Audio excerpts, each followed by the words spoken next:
Hey everyone, Jamie from Mordic Games here, and in this week's video I decided to try something just a little different.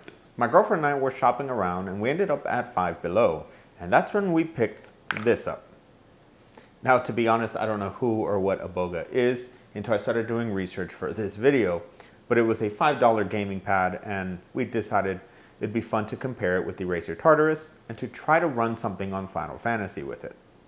Now to keep this video from going too long, I decided to split it up into two parts. So the first part will be the unboxing and comparing it to the Razer Tartarus, and the second part will be actual gameplay trying to run something on Final Fantasy with it. Now Bugha is a young Fortnite player who struck a deal with Five Below, selling his peripherals. Now he has other things like mice, microphones, headphones, and a full-size gaming keyboard, all meant for young gamers who are on a budget. We ended up picking up the gamepad so that we can compare it with the Razer, and we just thought it would be a fun video to make. But before we get started with the video, if y'all can just go ahead and hit that like button for the YouTube algorithm. That will really help this channel grow and reach other people who are also interested in Final Fantasy. So thank you all so much, and let's get started. So here we have it, the Bugha One-Handed LED gaming keyboard. Now up on top it does say compatible with PC, but I'm pretty sure it's compatible with a Mac too if you plug it in. If you game on a Mac, I don't know, that's up to you. There is a little PC Player of the Year title here for Bugha. It is a fairly simple packaging. I guess that's good to keep production costs down. The device is $5. Here on the back side, we have anti-ghosting keys in ergonomical design. It says laser cut keys. There's 3 RGB lighting modes and USB connector. Down at the bottom, we have our specifications. PC with USB socket. Our backlight modes, we have 3. They're solid, breathing, and flashing. Number of keys, 35. Wow, okay, so that is more than the Razer Tartarus. Now the operating current is about 60 mA. The size is about 10 by 6.8 by 1.3 inches. And the cable length is about 4.59. Down in the bottom, you have the social tags for Bugha for his TikTok, Twitter, Instagram, YouTube, and Twitch. So in case you want to check that out, this is a Class 1 LED product. So that's a simple packaging there. So let's go ahead and let's open it up. Let's see what's inside. It's got some tape here, which I've kind of started to peel off already. There we go. And it's just kind of shoved in here. Let's get this out of the way. And a protective wrap. We have some stuff in the protective wrap too.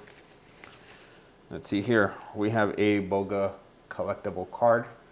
Apparently these come in all his peripherals. You can collect them all. And then you have our instruction manual here.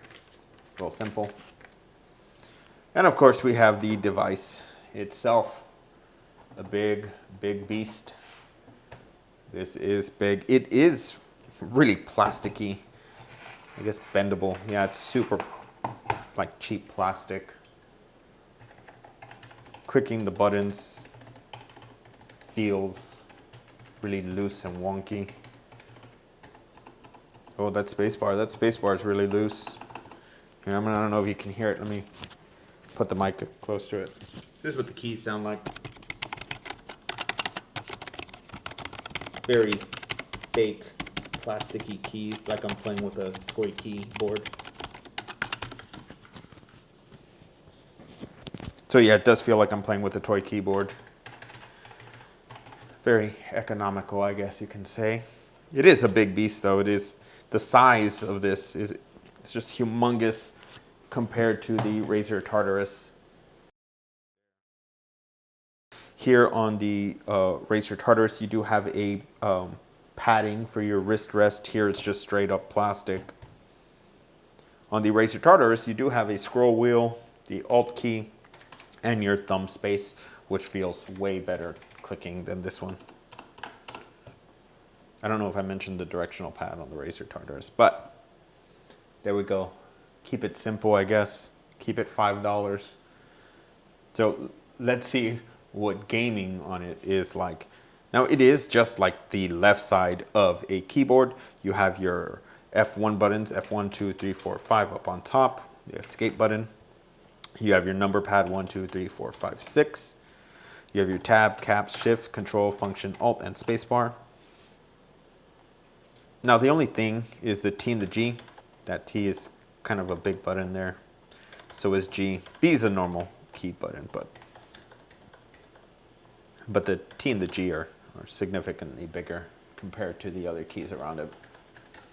So there you have it. There's the side-by-side comparison of the Bugha keypad and the Razer Tartarus keypad.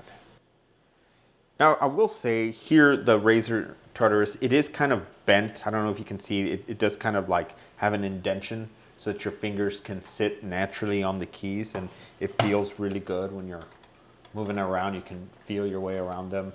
That nice little wave concave. Here it's just a flat keyboard. Now there's no indentation or anything here for you to know where to keep your fingers.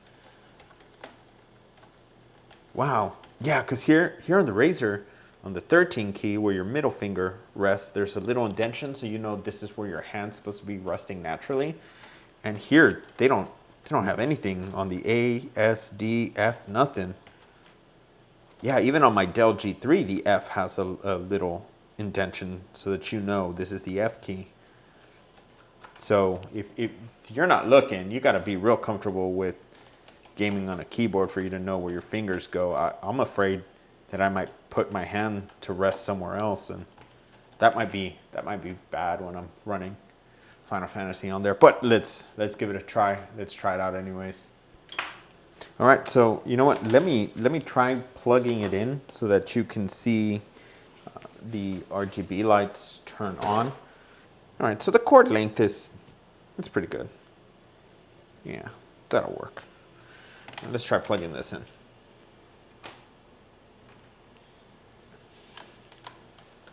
So there you go. The Bugha keypad is lit up. I don't know if you can see that. So the Razer's pulsing here. The Bugha keypad is turned on. It is kind of red here, orange on this side, green. Then it starts to turn to blue. And it'll get dark blue on the other side. Now, I'm not expecting there to be any kind of software for this gamepad where I can remap the keys, but we'll try it anyways. We'll try playing Final Fantasy. I just wanted to plug it in to see if you can see the lights that are kind of coming out on camera. But just so you can see it plugged in compared with one another, the Razer Tartarus and the Bugha keypad. I will try playing Final Fantasy on this beast, seeing if I can run something. But I just wanted to plug it in so you can go ahead and check it out. I'll get working on the next video where we try running Final Fantasy content with the Bugha keypad. This is a beast. $5 fine at 5 below. Thank you all so much for watching. Y'all can just go ahead, hit that like button, subscribe if you haven't already so you can keep catching awesome, funny Final Fantasy tips, tricks, and information. Thank you all so much for watching. I'm Jamie from More to Games.